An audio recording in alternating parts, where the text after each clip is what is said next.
I'm gonna get right to the point.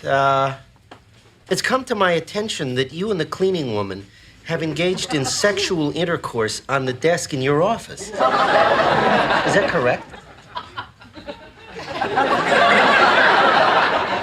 Who said that? She did. Was that wrong? Should I not have done that? I tell you, I gotta plead ignorance on this thing, because if anyone had said anything to me at all when I first started here that sort of thing was frowned upon, you know, because I've worked in a lot of offices, and I tell you, people do that all the time. You're fired. Well, you didn't have to say it like that. I want you out of here by the end of the day.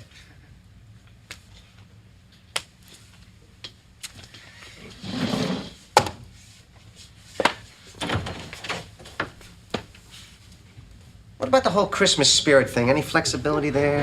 Nah. Oh, wait. She wanted me to give you this.